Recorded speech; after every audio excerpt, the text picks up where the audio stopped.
Good morning YouTube. It is Wednesday the 13th of November and Wednesday and Thursday this week is my weekend.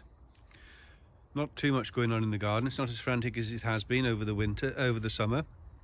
So I thought I'd just do a quick update on the storage of my vegetables that you saw me harvest in the back end of the growing season. Just in front of you there you can see where the polytunnel is going to go, and I will be doing some updates on that. I did manage on Sunday morning to collect some leaves, and I filled this trailer full to the top.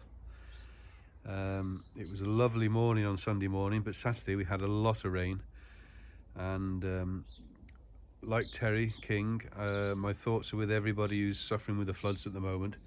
It must be absolutely horrendous for you. But the leaves were all wet, and which was ideal for storing. They want to be wet when you store them, not dry. And I didn't take any waterproof, so by the time I'd finished collecting, I was as wet as an otter's pocket. I was absolutely soaked, but it was all good fun. It was a nice crisp morning, and hopefully I'll be going again this weekend, weather permitting.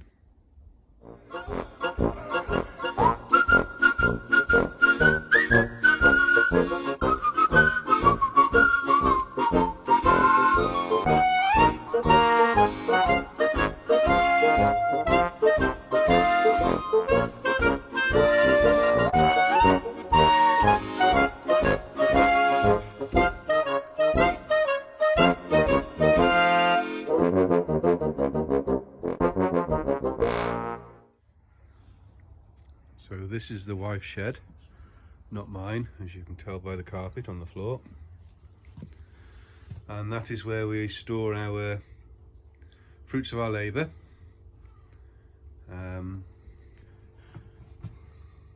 Pumpkins are up on there. The slight warmth from the freezer motors should help in here with a little bit of frost protection. Not if it's severe, but does help a bit. The ones at the front are sweet dumpling. I did say I probably wouldn't grow those again, but I've been tasted them. Roasted, absolutely beautiful, and enough for a meal for two of us. So you don't have to make soup with the balance. And these here, that near one is pink banana. That's very tasty as well, but I won't grow them again. It is just starting to go on the end, so we will take that into the house and that'll be soup. And also the same with that one there, just where the stem is. So you do need to keep a check on your stored fruit. Yeah, soup will be made with them, I expect, and I think we've got enough soup to shake a stick at. Those down there, those three there, are all our apples that we stored. We didn't have enough pears to store, we just ate those when they were ready. I have gone through these already. These are the cooking apples. They still look good and well. So I have gone through those. That's the extent of the garlic we have left. The elephant garlic cloves on this side, and the ordinary garlic, which wasn't massive, but still very welcome. If I just move these out of the way. And that is the Zabroom shallots. They look okay. I have been going through these. There's one or two that did have a bit of mould on around the neck, and I think that's my problem from not drying them quite enough. But they're storing well, and they do taste good, these do. If you want to put these to seed, like I did some last year, you could plant it now or around about Christmas, or just after Christmas, and let it go to seed. They do call them a banana shallot, but they are actually an onion. And biannual, they will go to seed if you want to collect the seed off those. I probably will put one to seed again, and it'll be the only onion that I put to seed, so hopefully it won't be crossed. And underneath, if you just bear with me if I move this out of the way, these are the long red Florence. They're keeping okay, but I have noticed that they're starting to shoot. So these aren't going to be long storage. I didn't know that. If I'd known that, I would have, well, we would have used them by now. They're still firm, but they are, some of them, just starting to put roots out.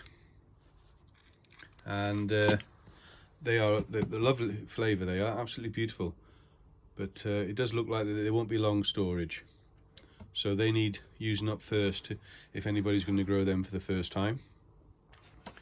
But well worth the effort, and I will be growing them again next year. And next we have the white onions and red onions. As you can see there, I've had quite a few of the red ones that haven't done well in storage, and I think that is the way red onions are. So they'll be coming out and going in the bin. That one there we might salvage something out of. I won't touch them yet because I want to go through the rest of my veg, and I don't want to get that that powder everywhere, mouldy powder. So those are the onions.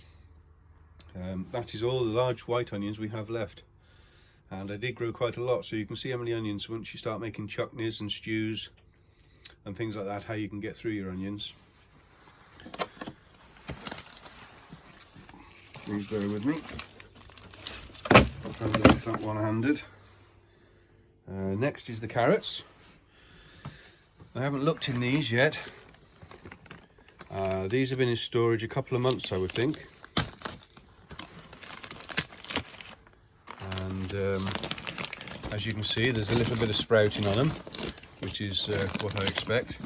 We've been using the long carrots out of the garden, so I would think there's about 60 carrots or 70 carrots in here, maybe more, I don't know.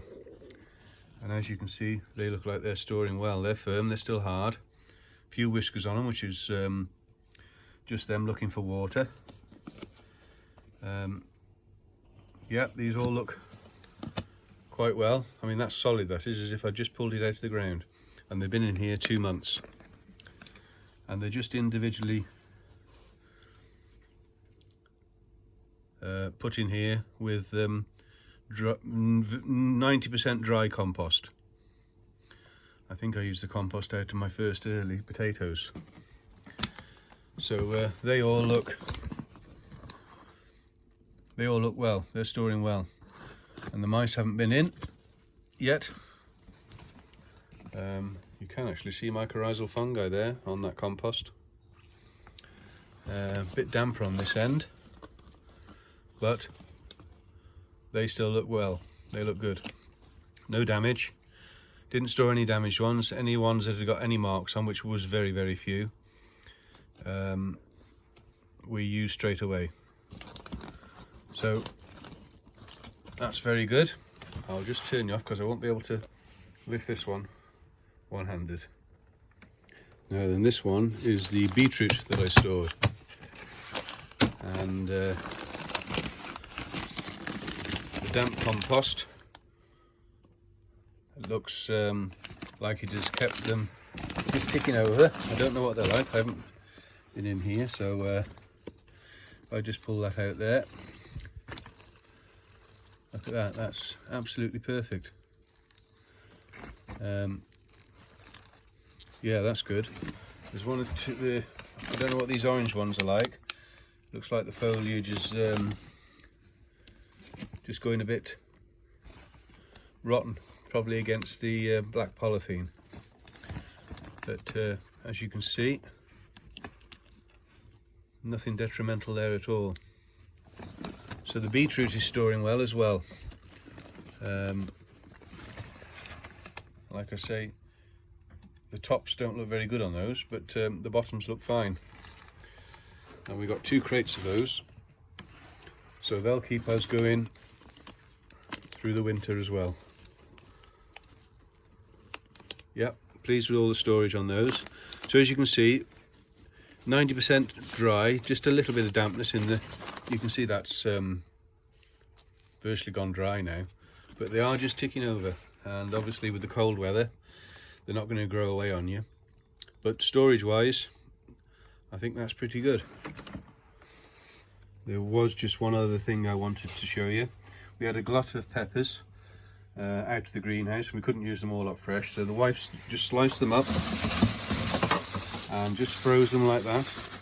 Didn't do anything to them, just sliced them, took the seeds out and froze them. And I said to her, that won't work, they'll be horrible when they come out. And they're not, they're absolutely great. We fry them up with onions and mushrooms in a bit of olive oil, a little bit of garlic if you wish, and they are so sweet. So that's great. Now I know that they store really well like that. I know that it's not going to be a waste if I grow too many peppers, because I do love me peppers. So that's just another idea if anybody's thinking of storage. No blanching, just cut them up and freeze them, and they work great.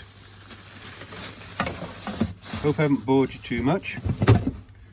That's the extent of what we've managed to keep in storage. There's obviously some vegetables still in the garden. It's a quiet time of year now really in the garden. There's still plenty to do, but growing wise it's everything's slowed down now. So I just thought I'd do this video, as there's not a lot else for me to do really. I will be doing some updates on the polytunnel as I hopefully progress with it. So hope everybody's keeping well, and if you like what you see, please give it a thumbs up, please leave your comments, and please press the subscribe button. I noticed that 66% of my viewers are not subscribed to my channel. So if you'd just like to press the subscribe button and the bell, you'll get a notification then of when I post a video. Take care everybody, many thanks for watching, bye bye.